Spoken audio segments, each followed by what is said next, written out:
Merci, Monsieur le Président. Vous avez fourni une évaluation et une base pour nos discussions. Je vais essayer de ne pas trop en dire, mais je voudrais quand même attirer votre attention au phénomène suivant. Prescriptive, mais en fait, mesure de châtiment qui endommage les pays, qui mènent la politique indépendante. Et ces mesures créent des problèmes économiques mondiaux et ils empêchent le développement. Et naturellement, nous rejetons la substitution du droit international par soi-disant l'autre basé sur les règles que l'Ouest déclare eux-mêmes et le Distor change et substitue. Et ce n'est pas clair. Ces règles ne sont pas claires.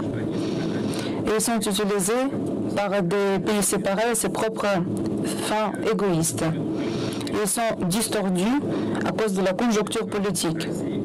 Mais la chose la plus principale, c'est que la Russie et l'Afrique sont unis par l'aspiration innée de défendre la souveraineté véritable, le droit sur la voie propre de développement dans le domaine politique, économique, social, culturel, et j'en passe.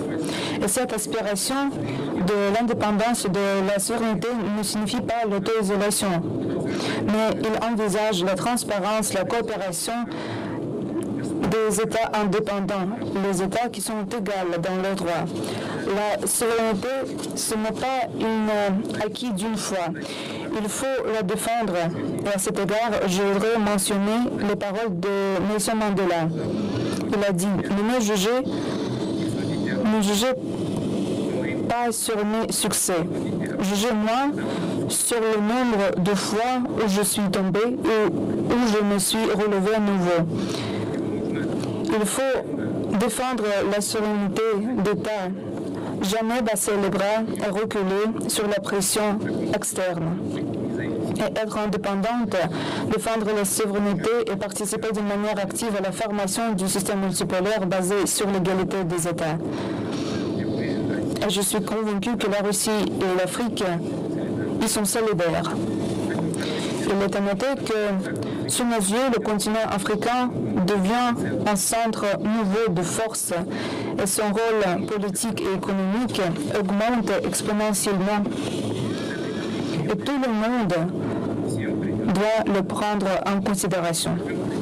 Par exemple, l'initiative d'un nombre des États africains sur les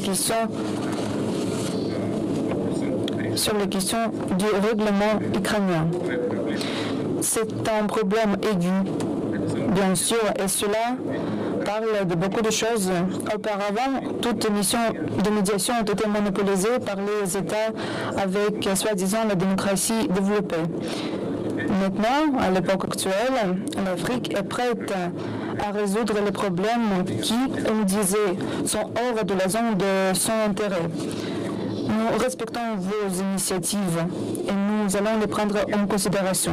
L'autorité des structures régionales africaines augmente aussi, premièrement de l'Union africaine, qui exprime des opinions, des aspirations de cette région. La Russie a soutenu d'une manière active l'initiative de donner à l'Union africaine une place au G20. Ce serait une décision correcte qui reflète les réalités de la distribution de force dans le monde moderne. Nous sommes ouverts à la coopération avec d'autres associations régionales d'intégration. Nous avons tenu une réunion spéciale avec les autorités de ces organisations. Nous avons proposé une initiative d'améliorer la coopération entre l'Union économique asiatique et la zone continentale africaine de libre-échange, créée dans le cadre de l'Union africaine pour aborder les possibilités de la jonction des processus d'intégration au niveau de ces organisations. Et bien sûr, nous partageons l'aspiration des États africains de participer d'une manière plus large au travail des Nations Unies. Nous sommes au courant de la position active de l'Union africaine. Nous sommes prêts à considérer les propositions de l'élargir la représentation des Africains dans les structures onusiennes, y compris dans le contexte de la réforme du Conseil de sécurité. Maintenant, il est temps de corriger l'injustice historique à l'égard du continent africain. Chers collègues, il faut reconnaître que la situation dans beaucoup de régions de l'Afrique demeure instable. Beaucoup de conflits internationaux et ethniques demeurent non réglés. Il y a des crises politiques, et sociales, économiques aiguës. Bien sûr, c'est l'héritage lourd de l'époque coloniale, du Cap divisé pour mieux régner qui est mené en Afrique par les métropoles occidentales. Le développement du continent est empêché par le terrorisme, la propagation de l'idéologie extrémiste, la criminalité transnationale, la piraterie. Et la Russie propose son assistance à cet égard. Nous sommes intéressés à coopérer très étroitement entre les forces du maintien de l'ordre et des services spéciaux de la Fédération de Russie et des États africains. Nous envisageons de tenir la formation des militaires et des employés des organes du maintien de l'ordre des pays africains dans les universités russes spécialisées. À l'heure actuelle, les militaires des pays États d'Afrique font leurs études dans les universités auprès du ministère de la Défense de la Russie. On continue la coopération dans le domaine militaire et militaro-technique. La Russie a conclu un accord sur la coopération militaro-technique avec plus de 40 États africains auxquels nous envoyons une gamme vaste des armements et du matériel. Une partie de ces livraisons sont gratuites. Pour consolider la souveraineté et la sécurité de ces États. Nos collègues africains participent d'une manière active au forum militaro-technique et les manœuvres menées par la Russie et font la connaissance avec les échantillons des armes, du matériel militaire et l'expérience de leurs utilisations. L'attention de la Russie vers l'Afrique augmente, ce qui est confirmé par nos projets d'accroître la présence diplomatique sur le continent. Nous sommes prêts à rétablir et ouvrir de nouveaux établissements étrangers et augmenter le personnel dans un nombre des ambassades. Cela est une mesure pratique réelle pour activiser davantage le travail avec les pays africains dans le domaine politique, d'affaires, de coopération humanitaire, culturelle et de tourisme. Je voudrais mentionner qu'après une pause longue, les ambassades au Burkina Faso et en Guinée équatoriale relanceront leur travail. Il est prévu d'élargir le réseau des centres russes de sciences et de culture ou des maisons russes. Ils travaillent avec succès dans 8 pays africains. Et dans un avenir proche, on va ouvrir un nombre de ces maisons dans d'autres pays. De notre partie, nous avons salué des mesures réciproques de nos amis africains. Nous allons assister à l'ouverture de nouvelles ambassades et de consulats des pays africains. Chers amis, bien sûr, quelques mots sur la coopération économique et humanitaire avec l'Afrique. Le forum tenu hier témoigne de ce que la Russie et les pays africains veulent renforcer la coopération dans ce domaine. Et nos entrepreneurs ont beaucoup à proposer à nos chers partenaires africains. Malgré les conditions difficiles sur les marchés globaux, les échanges commerciaux avec l'Afrique ne cessent d'augmenter. Mais ce n'est pas la limite. Le niveau d'aujourd'hui, ce n'est pas la limite.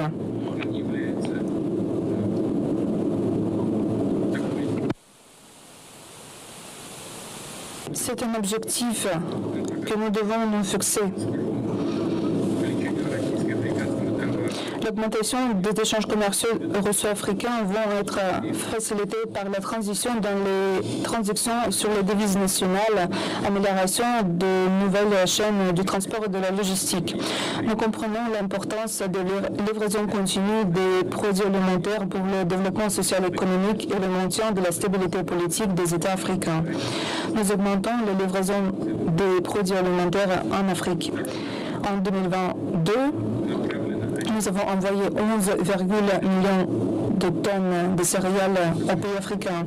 Et pendant les 6 mois de cette année, nous avons envoyé 10 millions de tonnes de plus. Et malgré les sanctions imposées contre notre exportation qui empêchent les livraisons des alimentations russes, entravent la logistique de transport, l'assurance et des transactions bancaires.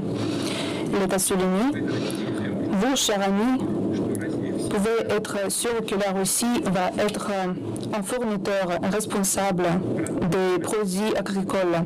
Nous allons continuer à soutenir les pays ayant les plus grands besoins. Nous allons envoyer nos céréales et d'autres denrées, y compris à titre gratuit, ainsi que dans le cadre du programme alimentaire de l'ONU. Hier, nous avons annoncé que dans 3-4 mois, nous allons envoyer 25-50 000 tonnes de céréales à 6 pays africains à titre gratuit. La Russie envisage à assister tous azimuts au développement du continent africain, octroyer l'aide humanitaire ainsi que les préférences commerciales, le soutien pour créer des domaines modernes de production du secteur agraire, l'assistance au niveau des structures internationales de profil et des agences internationales. En particulier, pendant la période de 2020-2023, sur la base bilatérale, nous avons réalisé 11 actions humanitaires russes dans 10 pays africains.